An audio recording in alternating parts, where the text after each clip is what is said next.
It's my pleasure now to introduce our administrator, Jim Bridenstine. Now, Jim came on board about the same time that the President signed Space Policy Directive 1 that directed us to send humans to the moon for long-term exploration and utilization, followed by missions to Mars. His passion for flight and space exploration served him well on the Armed Forces Committee and the Science, Space, and Technology Committee in Congress. And today, that passion is inspiring the NASA workforce and the public on a new mission of exploration. Please welcome our 13th Administrator, Jim Bridenstine.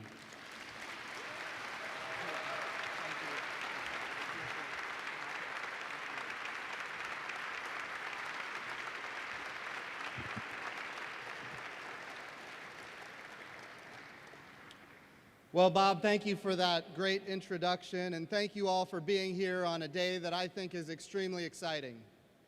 Today we are rolling out the President's budget request for NASA, and I am very happy to tell you that NASA's budget request from the President of the United States is strong, and we have strong bipartisan support in both chambers of Congress.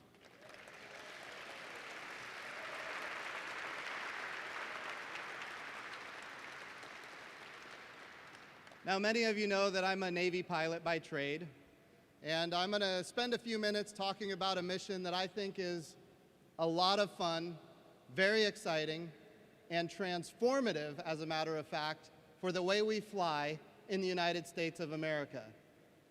We have been plowing through the atmosphere at 0.6 Mach for 70 years, and I think it's time we change that. And the X-59 is our tool to do just that. In this budget request, the X-59 and the Aeronautics Research Mission Directorate is funded at a very strong level. I want to talk for just a second about what this means. Last year we saw, really for the first time, a test over Galveston in a populated center, what a sonic boom will do to communities, both from just an annoyance perspective and maybe from an infrastructure perspective. And when we saw that, we were able to make determinations as to what the level of tolerance would be for a sonic boom. It has been banned for a long time by the FAA to fly over the United States at supersonic airspeeds because of the disturbance and the problems with infrastructure. Well, we at NASA are working really hard to change that. And the low boom flight demonstrator is the tool to make that happen. In this particular case, we are assessing what is the tolerance for a low boom, and we're imaging it. In fact, just the other day, we had a B-200, a Beechcraft King Air, fly with a brand new camera and look at two T-38s flying below it at supersonic speeds and looking at that pressure wave, not just at the bow, but at all different parts of those T-38s and how those pressure waves combine. Because when they combine, that's when we get that really loud supersonic boom that can be disturbing and, in fact, troubling for infrastructure. So what we're doing now is we're going to take what we learned from these experiments and we're going to apply them to the X-59, which is going to ultimately be flown in the year 2021, so that for the first time we can get regulations on the books in the United States of America that say you can fly supersonic. And this is important. The X-59 is going to fly at Mach 1.4 at 55,000 feet. We're going to be able to go from one side of the United States to the other side of the United States in a couple of hours rather than 5.5, 6 hours, depending on the winds. This is transformative for how we are able to get from one side of the country to the other and travel within the country. Just as exciting is another mission within the Aeronautics Research Mission Directorate. This mission is the X-57 Maxwell, the first all-electric transport aircraft capable of carrying passengers and cargo. All electric. What does that mean? That means we can drive down the cost of transporting people and cargo from one place to the other by up to, and even in some cases, over 60%. Well, if we can drive down the cost by that amount, That means we're going to have potentially commercial flights going to more destinations than ever before. We're going to be able to serve communities with air travel that historically have not been served with air travel. I want to be clear, we are not there yet, but the X-57 Maxwell is the tool by which we will be able to accomplish these objectives. And driving down costs and increasing access to air travel is the way that we're going to be able to increase the standard of living for every American. And that's really what NASA is all about, elevating the human condition, and the X-57 is a tool to accomplish that. One other very exciting project within the Aeronautics Research Mission Directorate that I'm really kind of intrigued by is urban air mobility. The idea that you can fly on an unmanned, I should say, uncrewed craft, no pilot, let's say that, from one side of the city to another side of the city, just like you would drive a car. Now again, we're not there yet. But in order to achieve that day, we first start with cargo. And there is industry in the United States of America right now very excited about that eventuality. Why? Because it will help them get your packages to your doorstep faster and more efficiently than ever before. And once that happens, there is no limit to what we can do with humans in the future. But in order to do that, we have to be able to integrate uncrewed systems, unmanned aerial systems into the national airspace system. That's not an easy feat. And when you're talking about doing it in urban environments, there's a whole level of safety that has to come into play. And so what NASA is doing within the Aeronautics Research Mission Directorate is working on those very challenging problems so that one day we're going to be able to deliver packages to your doorstep in a vehicle that flies in the sky over populated centers more efficiently, and even one day fly humans from one side of the city to the other. So these are all very exciting things within the Aeronautics Research Mission Directorate. And I wanted to make sure that I started the speech today talking about that part of the budget because as a Navy pilot, I like the idea of everybody being able to fly supersonic, and of course, everybody being able to fly in general, and eventually everybody being able to fly from one side of the city to another side of the city. So let's take it up a notch from aeronautics to space. We have seen what happens when we, as NASA, in low Earth orbit, we become one customer of many customers in a robust commercial marketplace in low Earth orbit. We just saw a SpaceX Crew Dragon dock with the International Space Station, deliver some cargo, namely a little Earth humanoid, ultimately do a lot of tests, undock, fly home, and land safely. That is a first step in a much longer mission for NASA to become one customer of many customers in low Earth orbit in a robust commercial marketplace, and at the same time having numerous providers that are competing on cost and innovation. Why is that so important? Because we need to drive down cost. We need to increase access. We need to make spaceflight more available to more people. That includes commercial activities. We're talking about manufacturing. We're talking about tourism. We're talking about pharmaceuticals, maybe fiber optics. We need to develop that very robust commercial marketplace in low Earth orbit. It starts with cargo. It is now starting to get to the point where we're going to be launching Crew. And by the way, we're going to do that in 2019.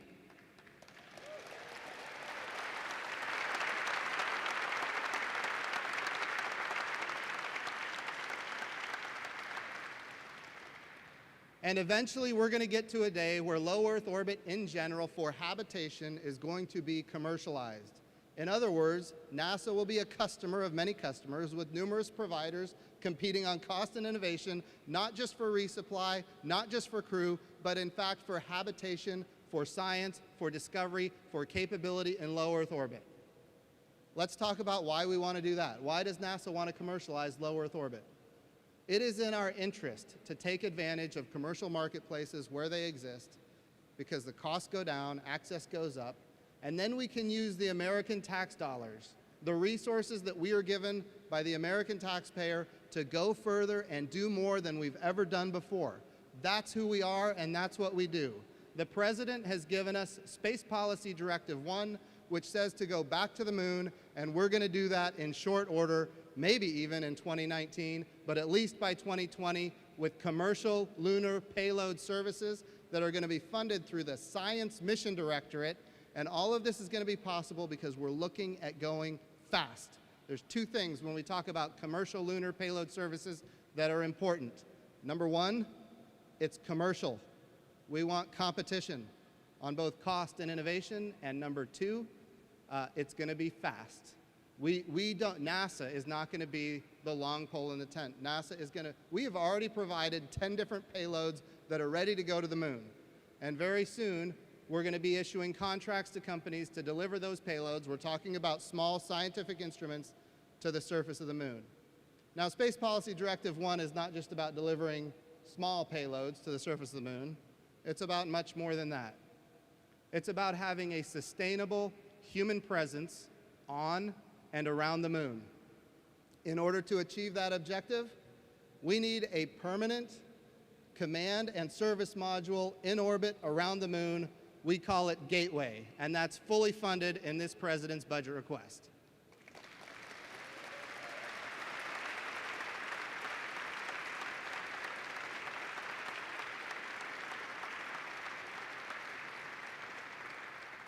I hear people sometimes say, well, you know, Gateway is not a space station. It is not. It is a command and a surface module. But it will have the opportunity to have crew. The other thing that's important about Gateway is it's going to utilize solar electric propulsion to be maneuverable. When we go back to Apollo, we remember that we landed 12 astronauts on the surface of the moon over a period of 3 years, 1969 to 1972. Each one of those missions was to the equatorial regions of the moon. And because of that, we never went to the poles. Well, there's a lot of valuable material at the poles, namely water ice. We discovered it in 2009 in massive quantities, hundreds of millions of tons of water ice at the poles of the moon. Well, what Gateway represents is an opportunity not just to go to the moon over and over again in a sustainable architecture, but it represents an opportunity to get to more parts of the moon than ever before.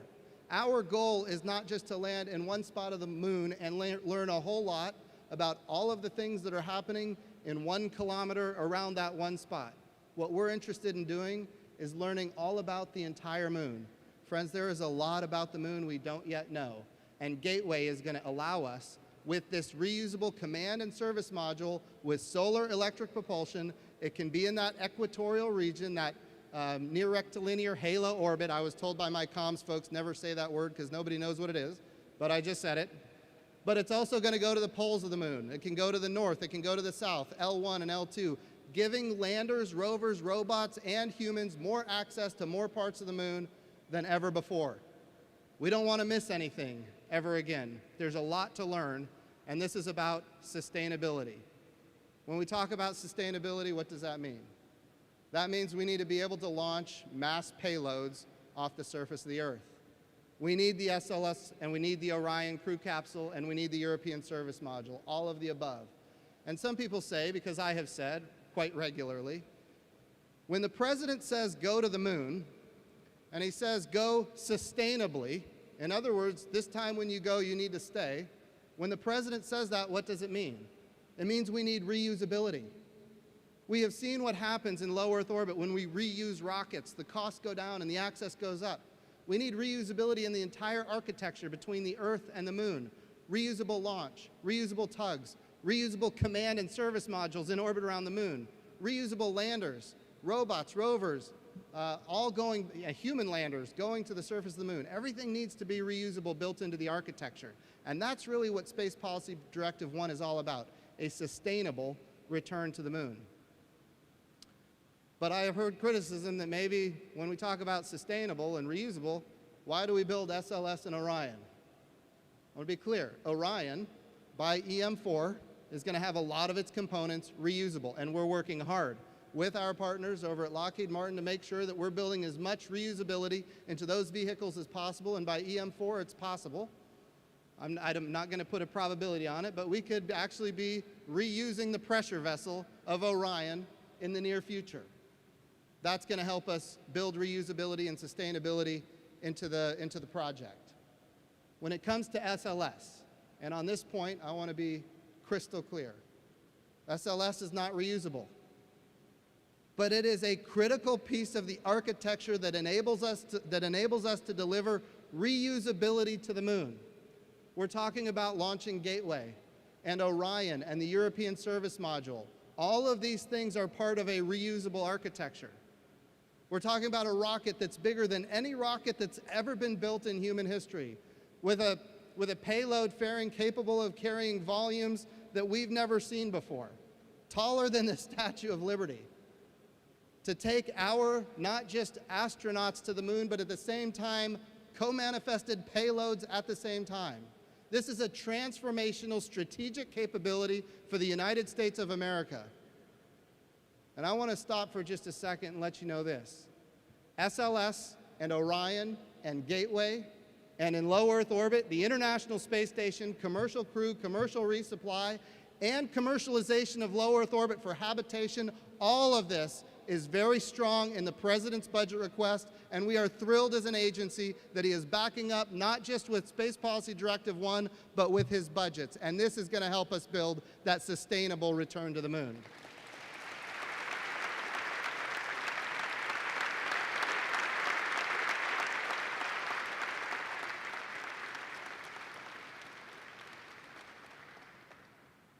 There's one other very exciting thing I need to make sure everybody is aware of when we talk about our moon activities.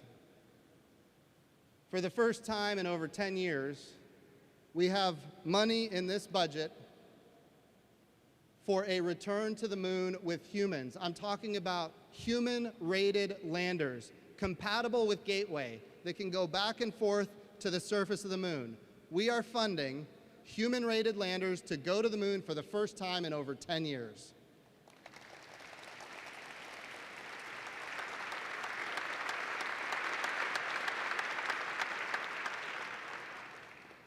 Okay, so we have a really special opportunity now. I'd like to let everybody know that we're going to go live from the Johnson Space Center, where we're going to meet astronaut Karen Nyberg.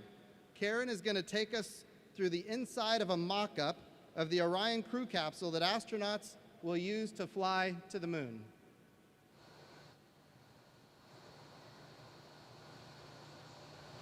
Thank you, Administrator Bridenstine. I'm astronaut Karen Nyberg, and I'm here at the Johnson Space Center, as he said, inside a test version of the Orion capsule.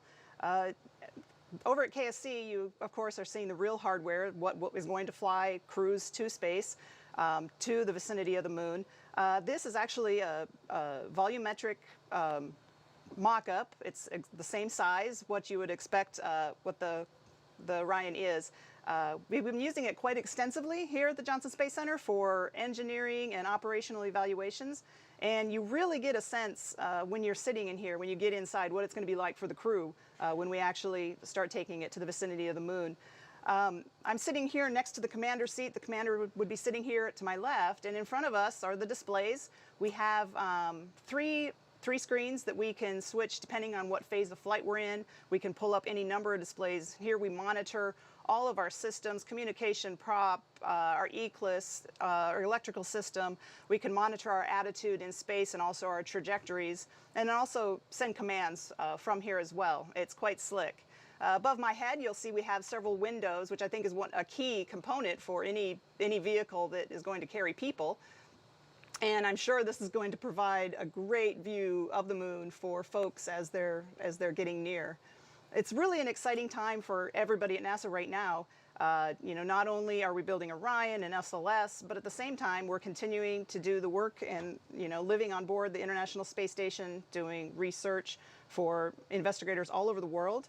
We're also demonstrating some hardware on the space station, and of course, fostering the commercial participation in space travel. And at the same time, getting ready in the development of Gateway and the lunar landers and all of the science payloads that are required to establish that presence there. It's really, really exciting for all of us. I have with me here to show, this is a lunar sample that was actually brought back from one of the Apollo missions, and this one actually flew on a space shuttle to the space station. And we're really excited as crew to be able to bring back samples like this for scientists to study again, and eventually samples from Mars. Back to you, Administrator Bridenstine.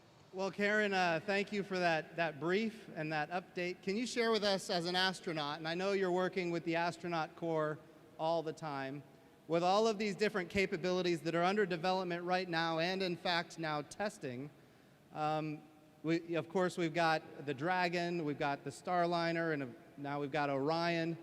Do the astronauts fight over who's going to fly which vehicle?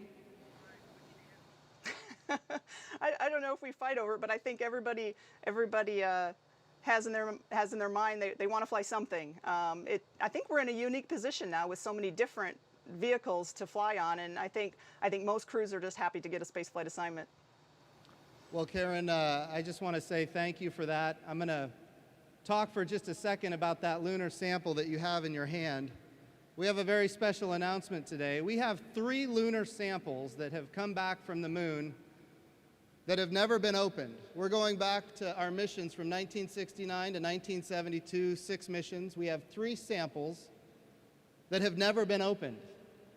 And in this particular budget and in this particular year, we are very much looking forward to contracting with 9 different companies to have the opportunity to use the technology we have today to study those very pristine samples that have never been opened. Now, I want to be clear. Here's a critically important piece of knowledge that we need to understand.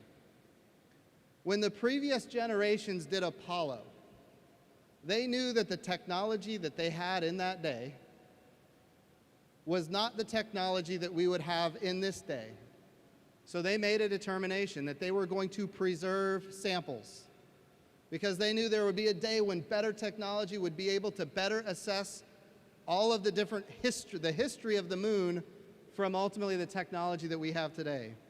So today we have this very special announcement that we have 9 teams that will be examining 9 unopened samples that have come back from the moon, and we feel like we can do that because there are more lunar samples on the horizon where we're going to be able to learn more about we've ever learned about the moon before.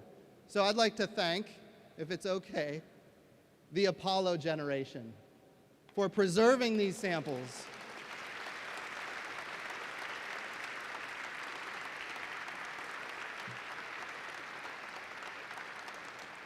So that our generation could have this opportunity. Karen, thank you for your great feedback on what's happening there at the Johnson Space Center. I want to talk for a second. Oh, yes, please.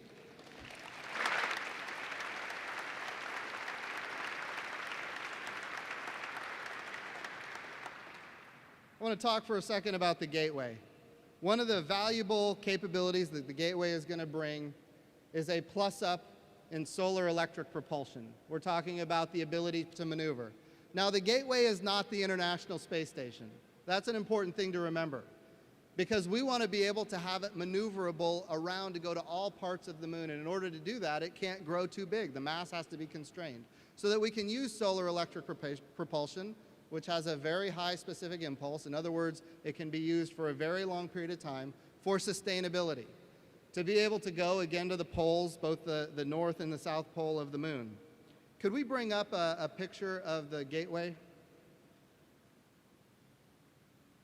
So when we think about the Gateway, I just want to show you this is an aspirational vision of the Gateway. This is not what it is right now today, but this is aspirational. And I can tell you, just this morning, I got off the phone with all of our international partners on the ISS and others, and they are very excited about partnering with us on going to the moon.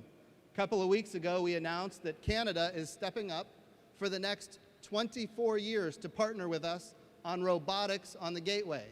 Now, the Gateway is not going to be crewed 24/7, 365 the way the International Space Station is, which means robotics is a critical piece of it. And of course, with Canada coming on board, which is the first official partner on the Gateway, we're very excited, and we know, based on other conversations, that we have other agencies all around the world excited about partnering with us on Gateway. Here's why this is important. NASA is very unique in all of the federal government. We're able to have partnerships with countries that in some cases we wouldn't normally be able to partner with. You can see on there, Roscosmos. The relationship between the United States and Russia, of course, is strained terrestrially. But since 1975, the height of the Cold War, we have been able to live and work together in space. 1975, of course, was the Apollo-Soyuz program. Of course, when I went to Russia, they called it the Soyuz-Apollo program. And then, of course, the Shuttle Mir program, or as they would say, the Mir Shuttle program, and now the International Space Station, and in the future, on the Gateway with other activities as well. But it's not just about them, it's also the European Space Agency, it's the Japanese Space Agency, and what we want to do with the moon, when we think about this architecture, the Gateway is not the end state, the Gateway is a piece. The end state is all of the above. Access to space, not just low Earth orbit, but deep space. Tugs that can go back and forth from low Earth orbit to lunar orbit. The Gateway itself, which of course is this reusable command and service module in orbit around the moon, and reusable landers, as I've mentioned, which are funded in this budget for the first time in 10 years, that can take humans back and forth to the surface of the moon reusably, but also robots and landers and rovers. When we think about this architecture in the future, we don't want to constrain ourselves to the traditional International Space Station partners. We love them and they're going to be with us and we are thrilled to have their support. But there are other partners. There are more space agencies all around the world than ever before in human history. And of course, as we are now starting to see in a more robust way, we have commercial partners that are bringing capability to us as well. So this is just a snapshot of the future. It's not where it is right now, but I believe in the future it'll look something like this. And in order to talk a little bit more about the Gateway, I'd like to go to the Glenn Research Center, where we have Deb Waters and Dave Jacobson. Dave is the Chief of Electric Propulsion Systems, which is a key capability, and Deb is a Facilities Manager there at Glenn. And I'd like you to share with us, if you will, just a few minutes about what's happening with solar electric propulsion. Hi, I'm standing here in the high bay of the Electric Propulsion and Power Laboratory, where we're getting ready to perform technology development that will take us forward to the moon. Here at Glenn, we have a rich history in electric propulsion testing. We've been conducting research, development, and experimental testing in our facilities for over 60 years. Right now, we're getting ready to test the type of system that will take us forward with the Gateway, the new spacecraft that will be in orbit around the moon. My colleague Dave here is an expert in electric propulsion. Dave will take it from here. Thanks, Deb. A team here at NASA's Glenn Research Center is working in collaboration with our colleagues at the Jet Propulsion Laboratory on the development of a high-power solar electric propulsion system in support of deep space exploration missions. The intended application for this technology is the Gateway that Deb and others have referred to today. The Gateway will enable crew to live and work in deep space for months at a time and serve as an outpost for human missions to the lunar surface. The power and propulsion element will be the first part of the Gateway, and it will provide power, propulsion, and communications during the assembly and operational phases of the Gateway. Gateway will utilize solar electric propulsion to maintain its position and also move between lunar orbits. Back in 2012, we began working on high-power Hall thruster system technologies in support of an affordable, beyond low Earth orbit, human exploration architecture. The hardware that you see here in front of me resulted from that project. A Hall thruster ionizes neutral xenon gas and accelerates ions at high exhaust velocities to create fuel-efficient thrust. The power processing unit takes power from the solar array and it converts it to the currents and voltages necessary to operate the thruster. Today we're preparing to test an advanced electric propulsion system that operates at a power level 3 times greater than systems that are currently used on orbit. It also operates with greater fuel efficiency and for longer lifetimes than those types of systems. This is very important for Gateway. Let's go inside the vacuum chamber now with Deb. Right now, we're inside VF6. This is actually the largest chamber at Lewis Field, vacuum chamber at Lewis Field. Behind me is a thruster. It's an engineering model.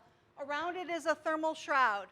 This thruster is getting ready to test actually next week. We're going to be working on the various probes before the flight model comes sometime in May. Our facility, before we can actually run the thruster, we have to button up our facility and we actually have to pump out all of the air. We do that with very large vacuum pumps both inside the chamber and outside the chamber. The chamber walls can be actually chilled down to minus 320 degrees Fahrenheit, and you can see that the chamber is actually lined in graphite. The reason for that is that this is an electric propulsion chamber. The thruster plume is energetic enough to actually erode the walls of the chamber, and that graphite minimizes both the damage done to the chamber as well as that chamber material coming back and landing on the thruster itself. So it minimizes the damage done. In order to create a space environment such as this, we try to do all of these things that make the facility more like a space environment that you would see at Moon, Mars, and beyond. VF6 is just one of 27 chambers we have here, space simulation facilities we have here at Glenn. And VF6 actually is the largest electric propulsion capable chamber in the world right now. We're very fortunate we get to test these different types of power and propulsion systems as we're getting them ready to fly. It'll be great to be able to see this running next week, right, Dave? That's right. At NASA, we like to say that technology drives exploration. Here at the Glenn Research Center, we're very excited that electric propulsion is a part of our sustainable deep space exploration missions. We look forward to applying our expertise in solar electric propulsion to human and robotic missions to the moon and beyond. Back to you, Administrator Bridenstine. Nice work, Dave and Deb. Thank you. You're getting applause if you can't hear it.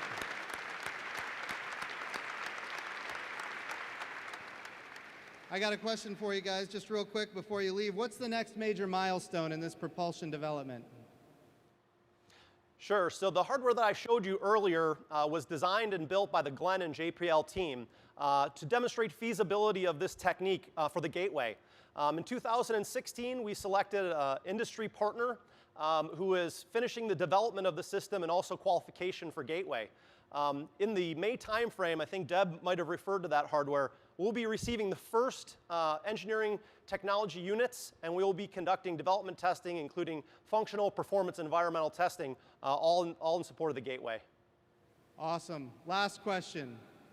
When we think about the next human outpost in space, in orbit around the moon, it's starting in Cleveland. How do the folks of Cleveland feel about being at the forefront of this opportunity? I think I'll speak on behalf of the entire team here at the Glenn Research Center. We're so excited to be a part of this. Folks have worked in this area literally for decades. This chamber was put here in 1961. So yeah, we're beyond excited to bring that expertise to bear for such an important thing for NASA. Well, Dave and Deb, thank you for your great work. Make sure everybody there knows how grateful we are, and we look forward to making this really a winning achievement, and thank you for your good work. Yeah, thanks for the opportunity.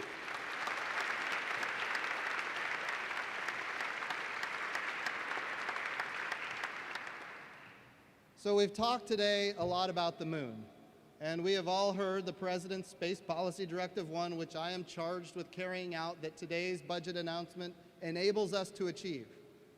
To go to the moon sustainably, with international partners and commercial partners, to utilize the resources of the moon. In other words, the hundreds of millions of tons of water ice that we've already discovered. Water ice is air to breathe. It's water to drink. It is, in fact, propulsion, and it's available in hundreds of millions of tons on the surface of the moon. But it's about more than just those things. The last part of his first Space Policy Directive says to take these capabilities for an eventual mission to Mars.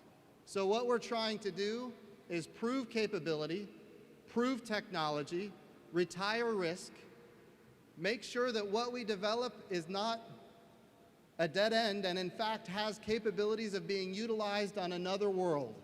That other world, of course, being Mars. Let's talk for a second about Mars. And by the way, when we're talking about Mars, let's start talking about the Science Mission Directorate. the Planetary Science Division of the Science Mission Directorate. Here's what we know about Mars. Because of Spirit and Opportunity, we now know that Mars was at one time covered with water. In fact, its northern hemisphere was 2/3 covered with water. And in fact, there was flowing water on Mars. Because of the MAVEN orbiter, we now understand ultimately what happened to that atmosphere on Mars. When you talk about an ocean, what you mean is, yes, there was an ocean, but that means there was a thick atmosphere as well, and at the same time, that means there must have been a magnetosphere protecting Mars from all of that radiation coming from the sun and from deep space. We know that to be the case now because of Spirit and Opportunity and MAVEN. All of these things collude to say that at one time in Mars's history, it was habitable. I'm not suggesting that it was inhabited, but it was habitable. And here's what we know now because of the Curiosity rover. We now know that there are complex organic compounds on the surface of Mars. And by the way, that discovery is just in the last year. We now know in the last year that the methane cycles of Mars are perfectly commensurate with the seasons of Mars. Complex organic compounds, friends, don't exist on the moon, but they exist on Mars. And of course, they're all over Earth. They are the building blocks of life. The probability that we might find life on another world has gone up.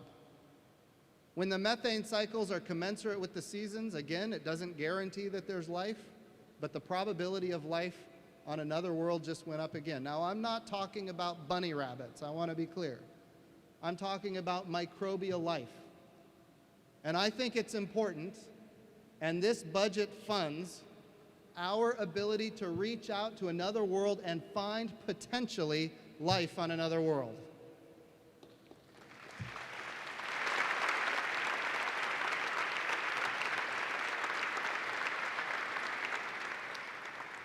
So how do we do that? This budget fully funds Mars 2020. This is an amazing capability. For the first time, we are going to cache samples of Mars for an eventual return.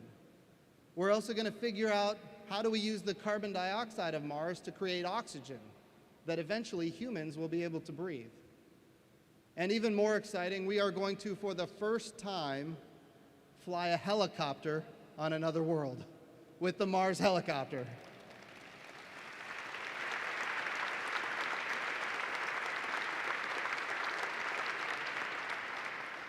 Mars 2020 is fully funded in this budget request, but even more, a Mars sample return is also funded in this budget request, which we are very excited about.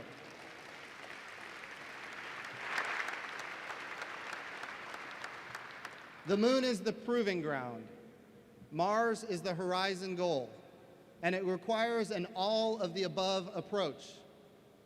I'm going to anchor on the Science Mission Directorate for just a second because I need to give a lot of credit to a lot of people. When I was home over the holidays, a number of very important things happened. OSIRIS-REx entered orbit around Bennu, the smallest object that we've ever been able to orbit in human history. And because of that, we're going to have this little robot ultimately do a sample return from Bennu, an asteroid in deep space. And just a few days later, we flew by Ultima Thule with New Horizons, 4 billion miles from Earth on the other side of Pluto in the Kuiper Belt. And we're getting beautiful images of this asteroid in the Kuiper Belt that is a binary contact. And of course, before we did this flyby, we had no idea what this object would look like, but now we know. And we're getting valuable scientific information. The Science Mission Directorate, friends, in this budget is funded very, very well, and it is in fact healthy. So that takes us back to this all of NASA approach. If we're going to fly humans to Mars, what other parts of the Science Mission Directorate do we need to fund and understand? Well, if we're going to take humans to Mars, they're going to have to travel through deep space. One of the most dangerous elements of deep space is, of course, the radiation that comes from the sun and radiation that comes from deep space. We need to better understand how the sun puts this radiation into space. We need to be able to, in fact, predict solar flares and corona mass ejections, because if we're not able to predict that and our astronauts end up in the middle of something like that, it could be very damaging for their health. So when it comes to heliophysics, Parker Solar Probe is fully funded, and of course we are following the guidance of the decadal surveys for heliophysics so that ultimately we can understand how the sun interacts with the Earth, other planetary bodies, and ultimately be able to predict so we can provide protection for humans here on Earth, not just on Mars. To be clear, I want to be clear on this. If we have a corona mass ejection, like a Carrington event in the 1800s, it could be very damaging for humankind. Imagine not having the power grid work or your cell towers work. That could be existential. So we need to be very good at being able to predict when these kind of events are going to occur. And within the Science Mission Directorate, we are funding those capabilities with the Parker Solar Probe and others. And that takes us out from the sun to the Earth. The President has now signed into law the highest earth science budget in the history of the United States of America. Every year he has been the President of the United States.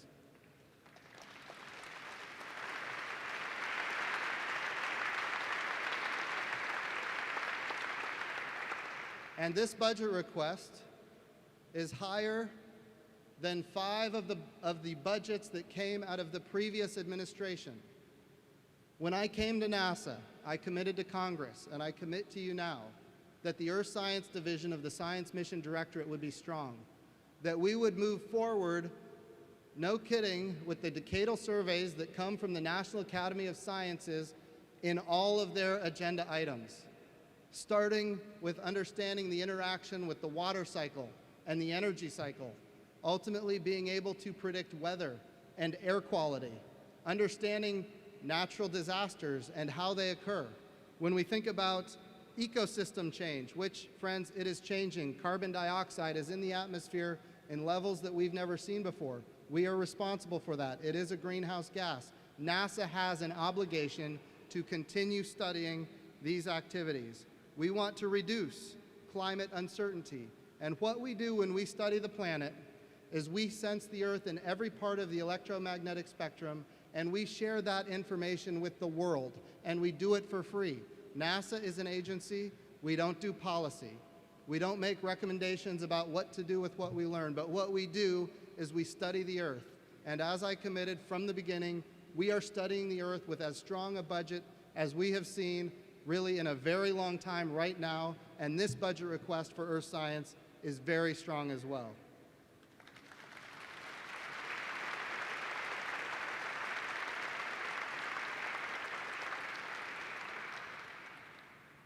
Let's talk about astrophysics for a while. Talk about some exciting discoveries.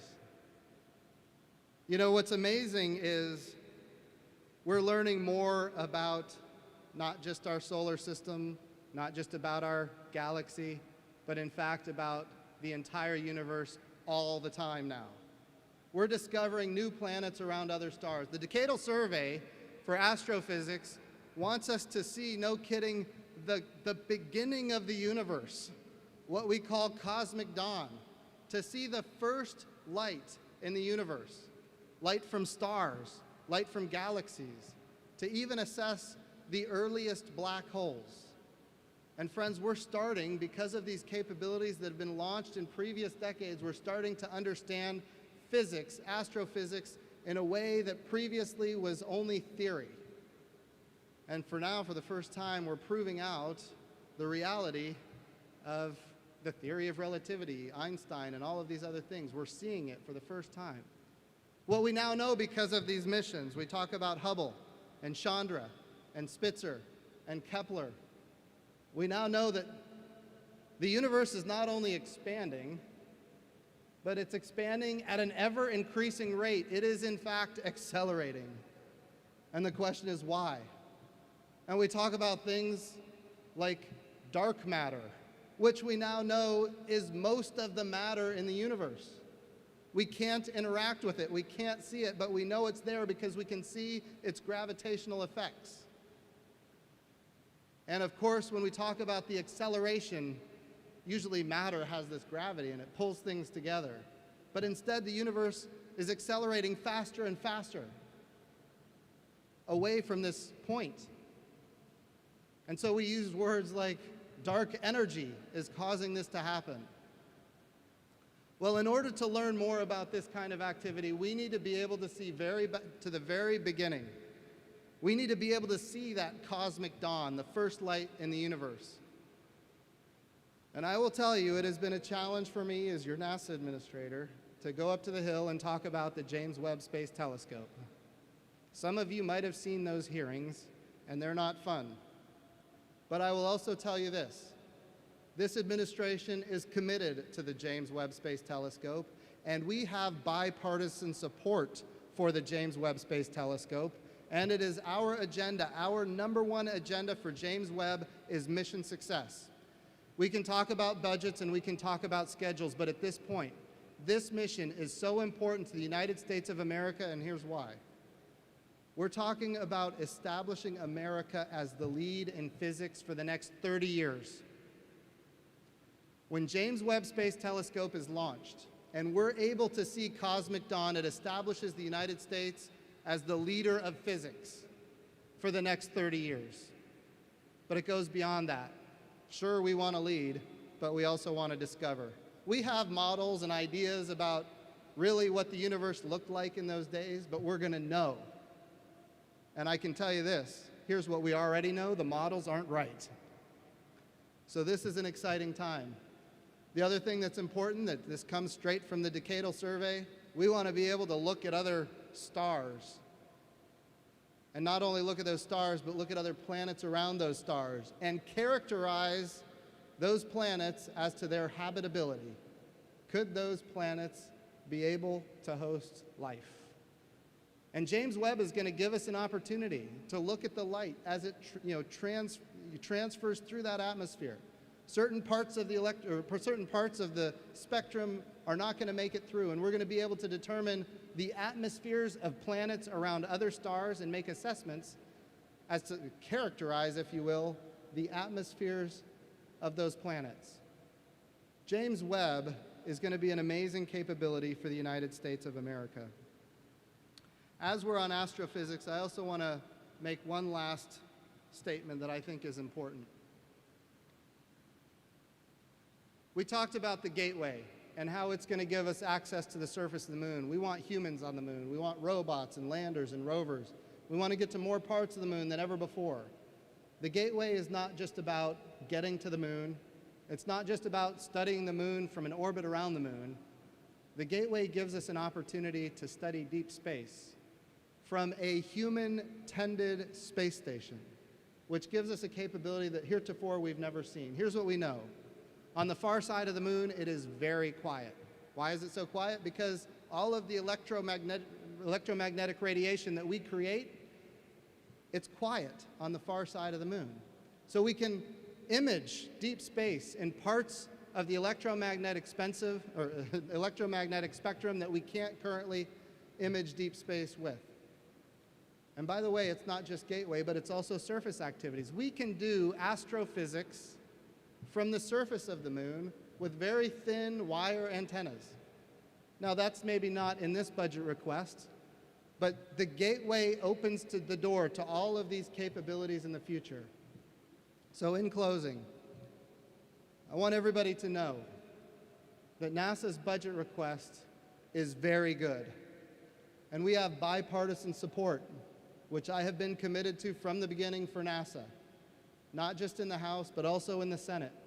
And we're going to be able to accomplish more than we've ever been able to accomplish before because of the administration support and bipartisan support. So what does that mean for us? Friends,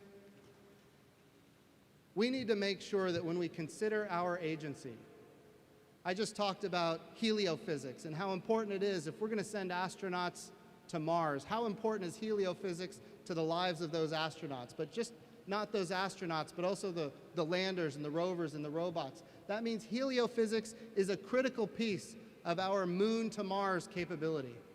And it goes beyond that. I was in the hotel this morning and I was talking to a lady who had the opportunity to visit the Kennedy Space Center. And she said one of the things that was most striking to her, and Bob Cabana, this is a compliment to you and your whole team, she ran into somebody at the Kennedy Space Center and asked him what he did. And he said, well, I'm helping us go to the moon and on to Mars. That was his answer. And she said, okay, well, what do you do? And he said, I'm a custodian. Friends, these objectives are an all of NASA approach. Every center that we operate, all 10 of them, are critical to this mission. And every mission directorate is critical to achieving these goals, including the Mission Support Directorate. We talk about the infrastructure, and in some cases, infrastructure often becomes a target. But friends, we can't accomplish any of these objectives without the infrastructure as well. So the Mission Support Directorate is also a critical capability for our shared achievement in heading to the moon and on to Mars. So I just want to share with you one last thing. For all the people that are watching, I see a lot of TV cameras and maybe some social media. I want to encourage everybody to visit nasa.gov/moon to Mars. nasa.gov/moon to Mars. I want you to go to the website and I want you to learn. For the NASA employees here, I want you to figure out how you can communicate all of these great things that we are trying to achieve to the public. Engage on social media. I want you to engage on social media. If you have Twitter or Facebook, or just talk to your friends, make sure you are letting them know what we are doing and why, because this is transformational, and it's only going to happen if all of America buys in. The other day I went to the World Ag Expo, and everybody was like, why is the NASA administrator going to the World Ag Expo? I'll tell you why. Because we need all of America to understand how we have changed the human condition. When it comes to agriculture, we're sensing every part, the earth and every part of the electromagnetic spectrum and sharing that with the world. Well, who needs that? Farmers sometimes need that. We have an agreement with the Cooperative Extension of the University of California where we're taking that great information and sharing it with them to the point where they are able to increase crop yields while reducing their water usage by 25%. And by the way, in the desert of California, that is a big deal. And at the same time, because they're not watering so much, preserving 50% of the nitrates that normally would have eroded into the water supply. Those nitrates help the plants grow, and guess what? When they're in the water supply, they're very bad for humans, and it costs a lot of money to get them out of the water supply. So we're saving money, increasing crop yields. The plants are doing much better because the nitrates are actually in the soil where they ought to be. And they're able to achieve these because the Earth Science Division of the Science Mission Directorate is providing this data to the Cooperative Extension of the University of California in a small scale. What does this mean for the future? When I was at the World Ag Expo, I talked about doing it for Uganda. Uganda was able to use NASA technology to be made aware of a drought that was on the horizon. We can detect plant stress long before humans can detect plant stress. We can do it from space. And because of that, instead of spending tens of millions of dollars doing disaster relief, we spent a couple of million mitigating the disaster before it happened.